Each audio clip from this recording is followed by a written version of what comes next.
Hi hello and welcome to hello Mumbai. ലോകമെമ്പാടുമുള്ള hello മുംബൈയുടെ പ്രേക്ഷകർക്ക് ഒരു നല്ല ദിനം ആശംസിക്കുകയാണ്. ഒപ്പം ഇന്നത്തെ എപ്പിസോഡിലേക്ക് ഏവർക്കും സുസ്വാഗതം. Hello Mumbai, voice of Maharashtra, powered by Aegon Shipping. Your cargo is our commitment. Aegon Shipping, moving the world for you. Brought to you by Amritveni, Amritveni Hair Elixir for Women. Logistic Partner, Sri Trans Logistics. Around the globe and round the clock. Hello Mumbai, hello Mumbai, hello Mumbai, hello Mumbai. ഒരിക്കൽ കൂടി സ്വാഗതം. കഴിഞ്ഞ ആഴ്ച ഞങ്ങൾ സംപ്രേഷണം ചെയ്തിരുന്ന local ട്രെയിനിന്റെ വിശേഷങ്ങളിലേക്ക് കടക്കുകയാണ്.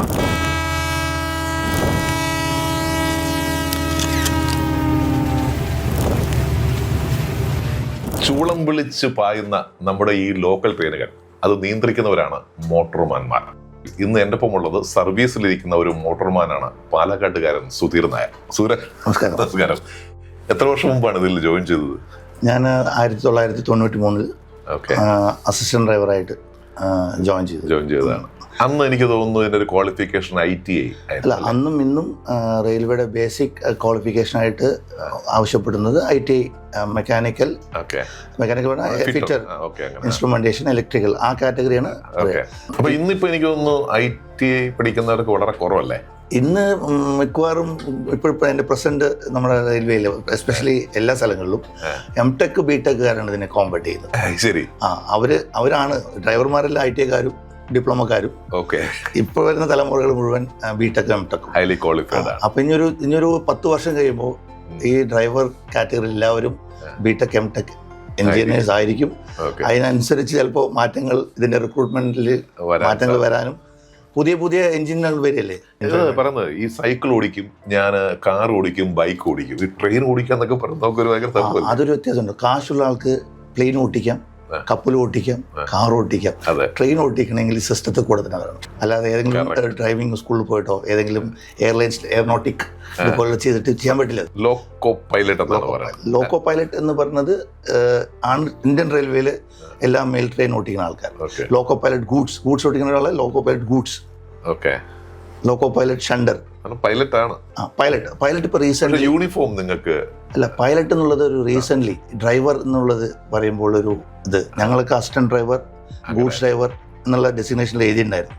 പിന്നെ അതൊരു റിഫോർമേഷൻ ആൾക്കാർ വന്നപ്പം അത് ഞങ്ങൾ എന്തിനാ ഡ്രൈവർ എന്ന് പറയുമ്പോൾ ലോറി ഡ്രൈവറും ട്രെയിൻ ഡ്രൈവറും ഒരേപോലെ ആകുമ്പോൾ മലയാളിക്ക് പ്രത്യേകിച്ച് കല്യാണം കഴിയുമ്പോൾ ലോറി ഡ്രൈവർ ട്രെയിൻ ഡ്രൈവർ വരുമ്പോൾ ട്രെയിൻ ഡ്രൈവറാണോ?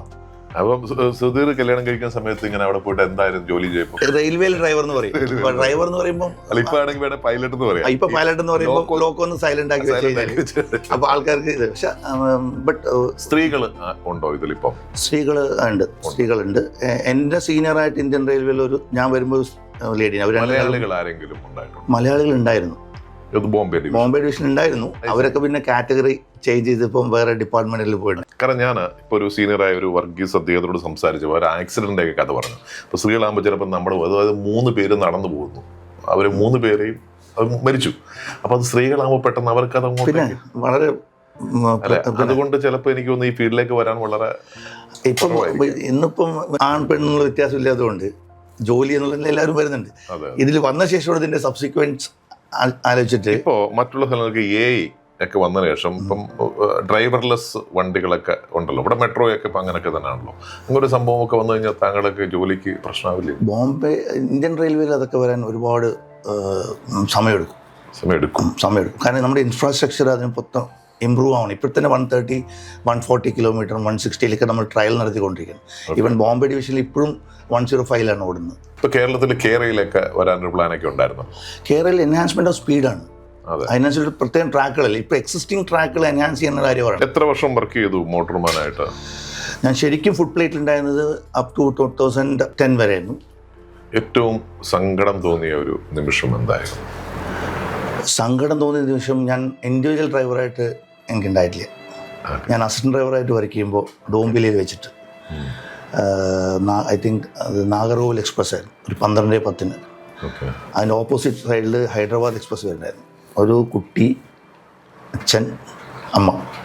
നമുക്ക് ദിവയിൽ നിന്ന് ഇങ്ങനെ കാണാം ഇത് നടന്നു വരുന്നത്. അന്ന് ഈ കോപ്പർ സ്റ്റേഷൻ ഇല്ല. ദിവ ഡോംബിൽ റൈറ്റ് സൈഡിലാണ് എക്സ്ചേഞ്ച് ഉണ്ട്, സിഗ്നൽ എക്സ്ചേഞ്ച് ചെയ്യണം, സെൻട്രൽ ക്യാബിൻ മുകളിൽ. ഇപ്പോൾ അവിടെ എക്സ്ചേഞ്ചിങ് ഒന്നുമില്ല. ഓപ്പോസിറ്റിൽ ഹൈദരാബാദ് എക്സ്പ്രസ് വരുമ്പോൾ ഇവർ ഹൈദരാബാദ് എക്സ്പ്രസ്സിൻ്റെ പുറകിലാണ് വരുന്നത്. അവർ ഓപ്പോസിറ്റ് വേർഡ്സ് ഞങ്ങളെ ഫേസ് ചെയ്തിട്ട് മറ്റേ ട്രാക്കിലാണ്. അപ്പോൾ ഞങ്ങൾ വിചാരിക്കും ആ വണ്ടി തട്ടുമല്ലോ എന്ന് പറഞ്ഞിട്ട് ഇവിടുന്ന് ഹോൺ അടിയുണ്ട് ദൂരം തന്നെ. ഇവർ അടുത്ത് വരുമ്പോൾ ഇവരിങ്ങോട്ട് വന്ന് ഇതിൻ്റെ ഇടയിൽ നിന്നു. അപ്പോൾ നമ്മൾ സേഫാണ്. പക്ഷെ ആ മനുഷ്യൻ ഞങ്ങൾ ട്രെയിൻ അടുത്തെത്തിയപ്പോൾ കുട്ടടിയും അമ്മയുടെ മുമ്പിൽ അയാൾ ഞങ്ങളുടെ വണ്ടിയുടെ മുമ്പിൽ തല വെച്ചു. സൂയിസൈഡ്. കഷ്ടം. ആ അമ്മയുടെയും ആ കുട്ടിയുടെയും ഇപ്പോഴും ഫേസ് ഇറ്റ്സ് അറൗണ്ട് 94-95 ഞാൻ അസിസ്റ്റൻറ്റ് ഡ്രൈവറായിരിക്കുന്ന സമയത്ത്, അതും ഗൂഡ്സ് അസിസ്റ്റൻറ്റ് ഡ്രൈവറായിരുന്നു. ഞാൻ ഒഫീഷ്യേറ്റിംഗ് മെയിൽ വർക്കാണ് വെച്ചിട്ടുള്ളത്. വീണ്ടും വണ്ടി ഓടിക്കും. അതിനേക്കാളും മരിച്ചു. ആ കുട്ടിയുടെയും അമ്മയുടെയും ഉള്ള സങ്കടം.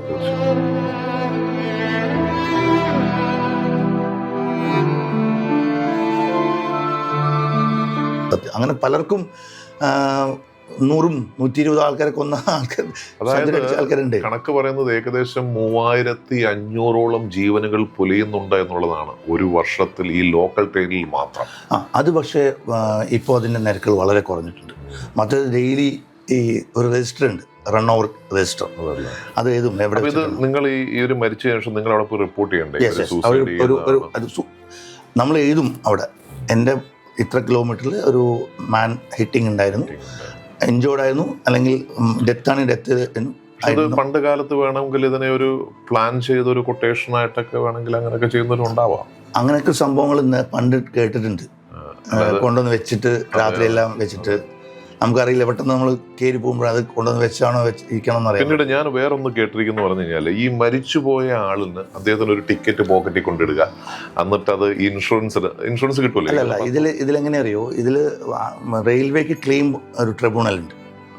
റെയിൽവേയുടെ മിസ്റ്റേക്ക് ആയിട്ടാണ് ഒരു ആക്സിഡൻറ്റ് സംഭവിക്കുകയാണെങ്കിൽ റെയിൽവേയുടെ ഒരു സിസ്റ്റത്തിൽ, അതൊരു ഓൾഡ് സിസ്റ്റമാണ്, അത് ട്രിബ്യൂണലിൽ ജസ്റ്റിഫൈ ചെയ്യുകയാണെങ്കിൽ ആ യാത്രക്കാരൻ ജെനുവിൻ യാത്രക്കാരന് റെയിൽവേ നഷ്ടപരിഹാരം കൊടുക്കുന്ന ഒരു സെറ്റപ്പ് ഉണ്ട്. ഇപ്പോൾ എനിക്കൊരു എക്സ്പീരിയൻസ് ഉണ്ടായിരുന്നു. ഞാൻ ഗാർഡ് കോപ്പറിൽ എൻ്റെ ട്രെയിനിൽ ഒരു ആൾ തലവെച്ചിട്ട് 2010 അതിന് ഹിയറിംഗ് ഒക്കെ വന്നത് ഇപ്പോൾ ഈ അടുത്താണ് എൻ്റെ ഫൈനൽ ഇതിനു വേണ്ടി വന്നത്. അവരൊരു ക്ലെയിം ഭയങ്കര ഹ്യൂജ് ക്ലെയിം ആയിരുന്നു. അപ്പോൾ നമ്മൾ ആ തല എടുത്ത് വെക്കുന്നതിന് മുമ്പ് തന്നെ നമ്മുടെ പബ്ലിക് പറയുന്നത് അഭി കടി ജായക. ആ മരിച്ച ആളുടെ ഒരു മനോവികാരം ഇവിടുത്തെ ആൾക്കാർക്കില്ല. മരിച്ചു ആൾക്ക് ആ ഇപ്പോൾ വണ്ടി എപ്പോൾ പോകും, ക്യാബിൽ നിൽക്കുന്ന ലേഡീസ് കമ്പാർട്ട്മെൻറ്റിൽ ആ സ്ത്രീ വയ്ക്കുന്നത് ഇപ്പോൾ പോകും ഈ വണ്ടി, അവർക്ക് ഈ വണ്ടി പോയാൽ മതി. അപ്പോൾ ഇവിടുത്തെ ആൾക്കാരുടെ മനോവികാരം എന്ന് പറയുന്നത് ട്രെയിനുമായിട്ട് ഭയങ്കര ഇൻറ്റിമേറ്റഡ് ആണ് അവർ. ഇന്ത്യൻ റെയിൽവേ റിമാർക്കബിൾ ആയിട്ടൊരു സെറ്റപ്പ് സിസ്റ്റമാണ് റൺ ചെയ്യുന്നത്. ഒരു GM ഒരു സുധീർ നായരോ ഒരു DRM ഇല്ലെങ്കിലും ഒരു വണ്ടി DRM ഇല്ല, അല്ലെങ്കിൽ GM ഇല്ല. System is perfectly. ഇപ്പോഴും ഈ റെയിൽവേയുടെ കാര്യം പറയുമ്പം സുധീർ നായർക്ക് ഒരു മനസ്സിലൊരു ഭയങ്കര അഭിമാനവും സന്തോഷവും അല്ലേ? എന്നെ മാത്രമേ ഓരോ റെയിൽവേ എംപ്ലോയിക്കും അഭിമാനമുണ്ട്. കാരണം അത്രമാത്രം സേഫും സെക്യൂരിറ്റിയും പങ്ക്ച്വാലിറ്റിയും ആൻഡ് എക്കണോമിക്കൽ. ഇപ്പം 100 വർഷം തികയുന്നു. ശരിക്കും അഭിമാനമുണ്ട്. ഇലക്ട്രിഫൈ ചെയ്ത എത്ര മോഡേണൈസേഷൻ, എത്ര ഇമ്പ്രൂവ്മെൻറ്റ്, എത്ര പങ്ക്ച്വാലിറ്റി. ഇപ്പം നിങ്ങൾ തന്നെ, നമ്മളിപ്പം യാത്ര ചെയ്യുമ്പോൾ അറിയാലോ, നിങ്ങളൊരു മെസ്സേജ് കൊടുത്താൽ അപ്പോൾ അതിനെ ക്ലീൻ ചെയ്യുന്ന ആൾ വരുന്നു. റെയിൽവേ നല്ല എല്ലാ സ്ഥലത്തിലും ഇൻഫ്രാസ്ട്രക്ചേഴ്സ്, എല്ലാ സ്ഥലത്തും ലിഫ്റ്റ്. നമ്മൾ പറയുന്ന ഉള്ളിലുള്ള സ്റ്റേഷൻസിലൊക്കെ വാങ്ങിലും ലിഫ്റ്റ് ഉണ്ട്. എന്തെങ്കിലും ഞാൻ കൂടുതൽ വിശേഷങ്ങളുമായി വീണ്ടും തിരിച്ചു വരാം. ഹലോ മുംബൈയിൽ ചെറിയ ഇടവേളയാണ്. വ്യക്തി hello Mumbai, voice of Maharashtra. ഉയരുണരും റെയിൽപ്പാളങ്ങൾ, നിശയില്ലാ ജീവിതയാത്രകൾ. ഹലോ മുംബൈ.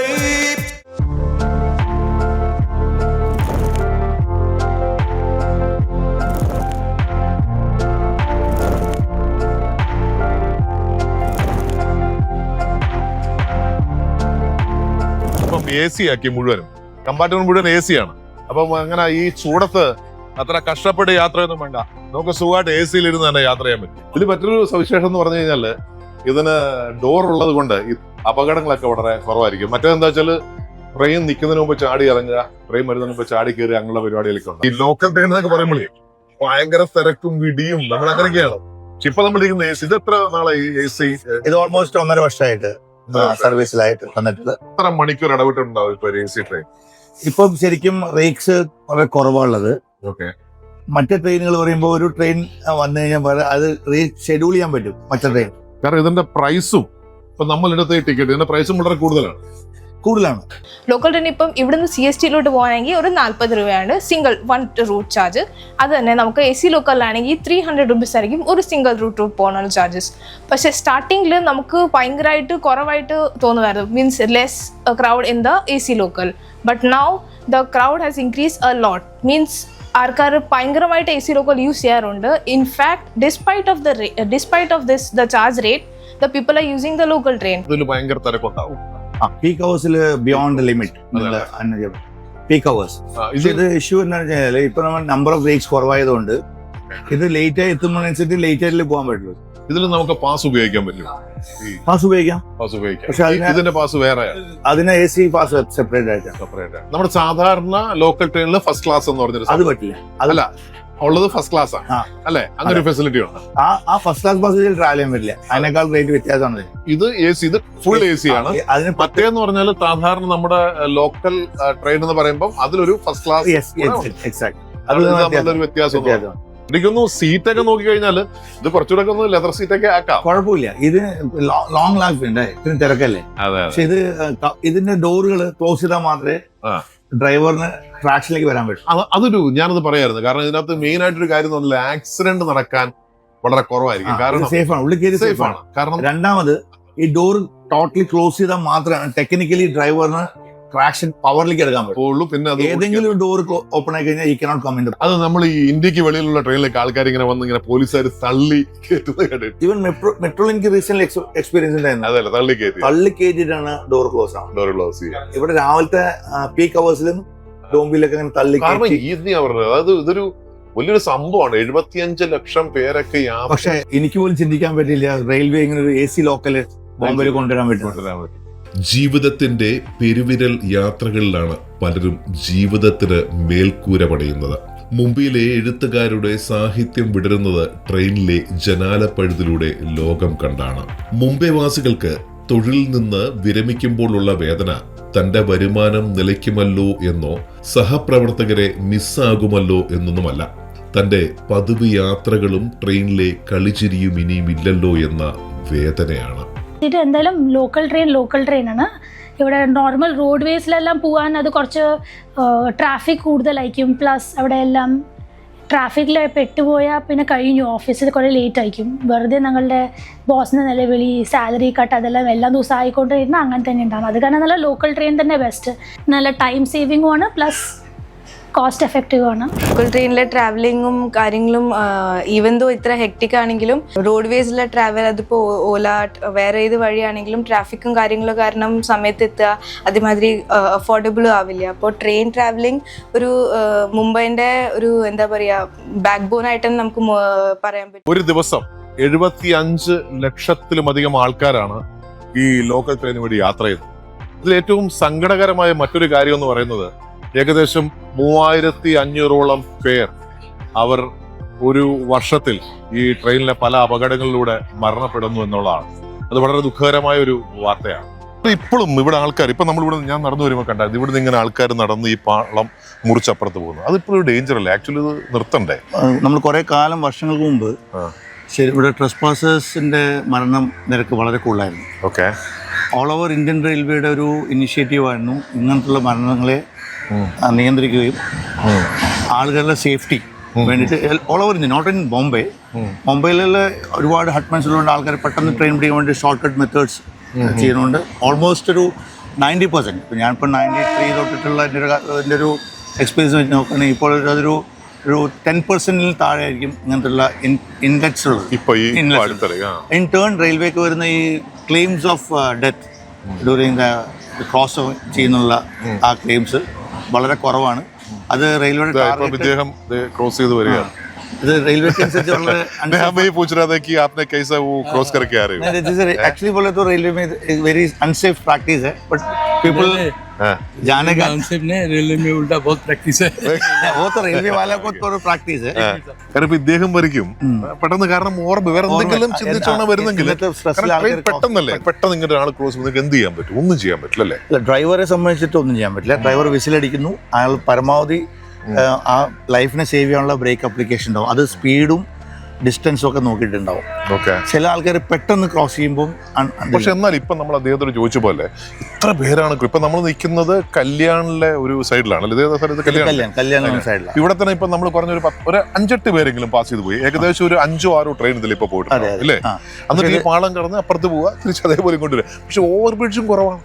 ഓവർ ബ്രിഡ്ജ് ഉണ്ട്, പക്ഷെ ആൾക്കാർ യൂട്ടിലൈസ് ചെയ്തതുകൊണ്ട് ശരിക്കും ഇത് ശരിക്കും റെയിൽവേ എംപ്ലോയീസ് മാത്രം കടക്കാൻ വേണ്ടിയിട്ടുള്ള റെയിൽവേ എംപ്ലോയീസ് ആയാലും കടക്കില്ല. അത് ഇത് ഒരു ചെറിയ നോക്കിക്കഴിഞ്ഞാൽ ഈ ഒരു റെയിൽവേ അറിഞ്ഞുകൊണ്ടുള്ള ഒരു വഴി കൊടുത്തിരിക്കുന്നതാണ്. അതർവൈസ് ഇത് നേരത്തെ ഇവിടെ ഭയങ്കര ട്രസ്പാസേഴ്സിന്റെ ഇതുണ്ടായി. പണ്ടൊക്കെ ഞാൻ കണ്ടിട്ടുണ്ട്. പണ്ടൊക്കെ ഇതിലൊക്കെ ആൾക്കാരൊക്കെ ഇരുന്നിട്ട് കളിക്കുക, അങ്ങനെയുള്ള കാര്യങ്ങൾ. അതെല്ലാം വളരെ കുറവാണ്. ഇത് ഏറ്റവും കൂടുതൽ നടന്ന സ്ഥലം. ഇവര് റെയിൽവേ ട്രാക്കിൽ മെയിൻ്റെനൻസ് സ്റ്റാഫാണ്. ഓക്കെ. അവരുടെ 24 hours ഓരോ സെഗ്മെന്റിൽ ട്രാക്കുകൾ മെയിൻറ്റെയിൻ ചെയ്യും. അപ്പോൾ അവർക്ക് ഇത്ര കിലോമീറ്റർ കൊടുക്കും. ഓക്കെ. അതിൽ രാത്രി മുഴുവൻ പെട്രോളിംഗ് ഉണ്ട്. അതിനിടയിലെ റെയിൽ ഫ്രാക്ചർ. ഇപ്പൊ ഈ തണുപ്പ് കാലം ആകുമ്പോൾ റെയിലുകൾക്ക് ഫ്രാക്ചർ സംഭവിക്കുന്നു. ഗാഡി ആരാ? ദൂരെ. ഓക്കെ.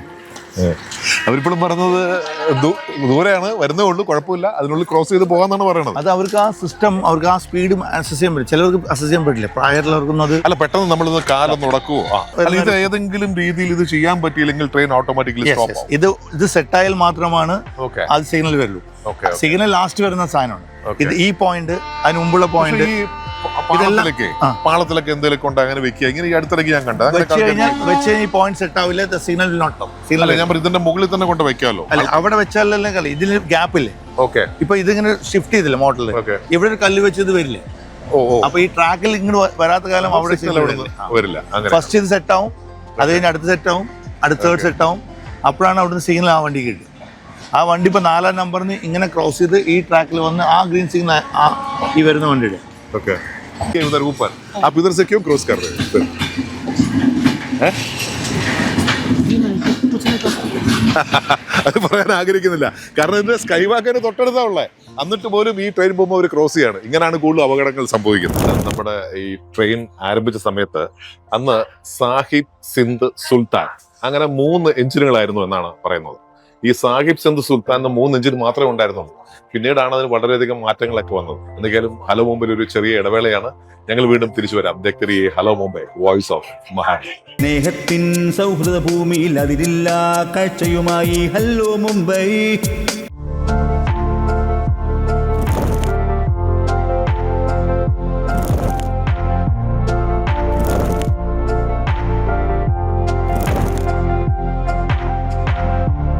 പൊതുവെ മലയാളികൾ ബോംബെയിൽ എത്തിയത് ഗൾഫിൽ പോകാൻ വേണ്ടിയായിരുന്നു. എന്നാൽ ഒരു ഗവൺമെന്റ് ജോലി എന്ന ഒരു സാക്ഷാത്കാരം അതുണ്ടായത് ഇവിടെ റെയിൽവേയിൽ ജോയിൻ ചെയ്തപ്പോഴാണ് അല്ലെ? റെയിൽവേയിൽ ഏത് വർഷമാണ് റെയിൽവേയിൽ ജോയിൻ ചെയ്തത്? സെൻട്രൽ റെയിൽവേയിൽ.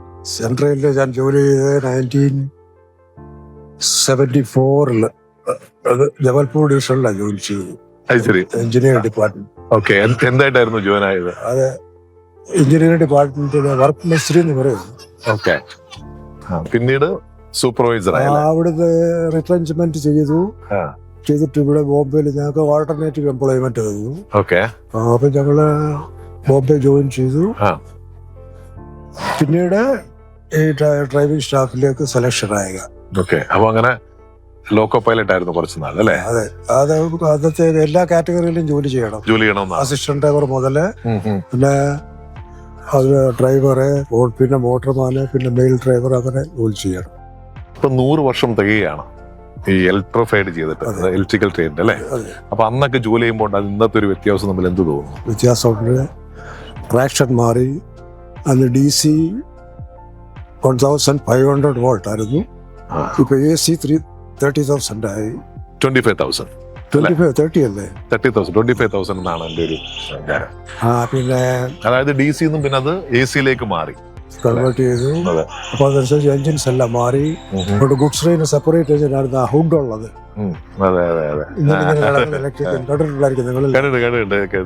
ഇപ്പൊ അതൊക്കെ മാറി. പിന്നെ പുതിയ സിസ്റ്റംസ് ഒക്കെ വന്നു. ഓക്കെ. പക്ഷെ അന്ന് ഈ എന്താ പറയാ റെയിൽവേയിൽ ഒരു ജോലി കിട്ടാന്ന് വളരെ ഈസി ആയൊരു കാര്യമായിരുന്നു. ഇന്ന് പക്ഷെ പൊതുവെ ആരും റെയിൽവേയിൽ അങ്ങനെ മലയാളികൾ വളരെ കുറഞ്ഞു അല്ലേ? ഇന്നിപ്പോ എന്റെ കണക്ക് പ്രകാരം ഏകദേശം ഒരു 10-100 പേരേ ഉള്ളൂ. ഇപ്പൊ ഞാനൊക്കെ കണക്കെടുത്ത് നോക്കിയപ്പോ താങ്കളുടെയൊക്കെ ലിസ്റ്റിൽ വളരെ പണ്ടൊക്കെ ഒരുപാട് പേരുണ്ടായിരുന്നു. ഞാൻ ഉണ്ടായിരുന്നത് 87 പേരുണ്ടായിരുന്നു. 87 പേര് കാറ്റഗറി ഉണ്ട്.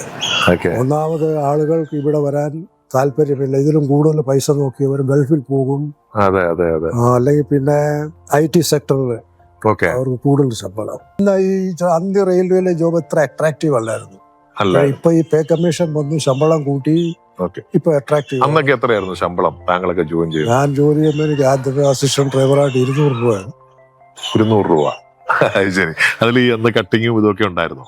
ആ കട്ടിങ് എല്ലാം കഴിഞ്ഞ് 175 to 100, 175 to 200. റിട്ടയർഡ് ആയപ്പോഴോ? റിട്ടയർഡ് ആയപ്പോൾ എനിക്ക് ലാസ്റ്റ് ശമ്പളം ഞാൻ വാങ്ങിച്ചത് 15,000 രൂപയാണ്. എത്ര വർഷമായി ഇപ്പൊ റിട്ടയർഡ് ആയിട്ട്? 28 വർഷം. 28 വർഷം. നവംബർ 30th കംപ്ലീറ്റ് ആവും. പക്ഷെ ഇപ്പം സാലറി 60,000 എബോ ഉണ്ട്. ഇപ്പം സാലറി നല്ല സാലറിയാണ്. പണ്ടൊക്കെ ഈ ട്രെയിൻ ഓടിക്കുന്ന സമയത്തെ നമുക്ക് ഈ ആൾക്കാരൊക്കെ മുകളിൽ കയറിയിരിക്കുക, സൈഡിലിരിക്കുക അങ്ങനെയൊക്കെ ഉണ്ടായിരുന്നല്ലോ. ഇന്നിപ്പം മോളിൽ കയറിയിരിക്കാൻ ആരെയും അനുവദിക്കുകയില്ല. കാര്യം വല്ലവരും ചെയ്യുന്നുണ്ടെങ്കിൽ അതാണ് അവിടെ അത്രൈസ്ഡാണ്. അല്ല, അത് ഇലക്ട്രിക്കലൊക്കെ വരുന്നതിന് മുമ്പൊക്കെ ആൾക്കാർ കയറിയിരിക്കുക. നമ്മൾ കുറെ പിക്ചറിലൊക്കെ ഉണ്ട്, ബോംബെയിലൊക്കെ കാണുമ്പോൾ ഈ ആൾക്കാർ ഈ 2 ബോഗിയുടെ ഇടയ്ക്ക് നിൽക്കുക. അത് ചില സ്ഥലം പിടിക്കാനായിട്ട് ബോഗി സ്ഥലമില്ലെങ്കിൽ ഇടയ്ക്ക് ഇങ്ങനെ അവർ പോകും. താങ്കളൊക്കെ ഈ ഡ്രൈവ് ചെയ്യുന്ന സമയത്ത് അന്നൊക്കെ ഇത്ര അധികം തിരക്കൊക്കെ ഉണ്ടായിരുന്നു? അന്ന് തിരക്കുണ്ടായിരുന്നു. ഇത്രയും തിരക്കില്ല. പിന്നെ ട്രെയിൻ കുറവായിരുന്നു, പക്ഷേ പാസഞ്ചേഴ്സും കുറവായിരുന്നു. ഇന്ന് ഏകദേശം എനിക്ക് തോന്നുന്നു 75 ലക്ഷത്തിലും അധികം ആൾക്കാരാണ് യാത്ര ചെയ്യുന്നത്. അന്നൊക്കെ എത്ര അധികം ആൾക്കാരുണ്ടാവും ഒരു ദിവസം? എനിക്കത് അതേക്കുറിച്ച് എന്നാലും ഇതിന്റെ ഒരു പാതി ആൾക്കാരോളം ഉണ്ടായിരിക്കാം അല്ലേ? ഒരു കാര്യം പറഞ്ഞാലേ, ഇപ്പൊ കല്യാൺ സ്റ്റാർട്ടിങ് ഒരു ട്രെയിൻ ആണെന്നുണ്ടെങ്കിൽ നിങ്ങൾക്ക് അവിടെ സ്റ്റാർട്ടിങ് ട്രെയിനിൽ ചെന്ന് കഴിഞ്ഞാൽ അത് ഇരിക്കാൻ സ്ഥലം കിട്ടും. ഇന്ന് അതും കിട്ടുകയാണ്. ഇന്ന് നിൽക്കാൻ പോലും സ്ഥലമില്ലെന്നുള്ള. അതിനുശേഷം എപ്പോഴും നീ യാത്ര ചെയ്തിട്ടുണ്ടോ ഈ ട്രെയിൻ? അപ്പൊ തോന്നിയിട്ടില്ലേ ഇത് ഞാനൊക്കെ ഓടിക്കൊണ്ടിട്ടുണ്ട്? അതുകൊണ്ട് മിക്കവാറും ഞാൻ ഇവിടുന്ന് മോന്റെ വീട്ടിൽ പോകണമെങ്കിലും ട്രെയിനിൽ പോവില്ല, ടാക്സി പിടിച്ചു. ഇന്നിപ്പോ ട്രെയിനിൽ കയറി ഇറങ്ങാന്ന് പറഞ്ഞ ശരിക്കും ഒരു അഭ്യാസിയായിരിക്കണം അല്ലേ? ഇന്നിപ്പോ AC ട്രെയിനൊക്കെ വന്നു കഴിഞ്ഞല്ലോ. എന്തൊക്കെ മാറ്റങ്ങൾ വരണമെന്നാണ് താങ്കളുടെ ഒരു ആഗ്രഹം? ഇത് ഞാൻ നേരത്തെ കണ്ടിട്ട് 25 വർഷം മുമ്പ് ഞാൻ കണ്ടതാണിത്. അത് തന്നെ അടിപൊളി. എനിക്കിപ്പം കൂടുതൽ അഡ്വാൻറ്റേജ് എന്താ വേണമെന്ന് പറയാൻ എനിക്ക് നോക്കുകയില്ല. നാട്ടില് തിരുവല്ലക്കാരനാണ് അല്ലെ? തിരുവല്ല പ്രോപ്പർ മല്ലപ്പള്ളി താലൂക്കാണ്. എത്ര വർഷമായി ഇപ്പൊ ബോംബെക്കാരനായിട്ട്? ബോംബെ ഞാൻ വന്നത് 1967. ഓക്കെ. 60-68 വർഷത്തിന്റെ മുകളിലായി. 58 വർഷമായി ബോംബെ. 60 വർഷത്തോളമായി.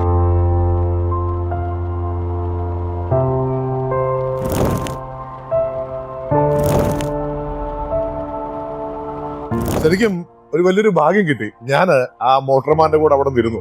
അപ്പോഴാണ് ശരിക്കുമുള്ള ഈ റെയിൽവേയുടെ ഈ റെയിൽപാളയങ്ങളൊക്കെ ശരിക്കും ഒന്ന് കാണാൻ സാധിച്ചത്.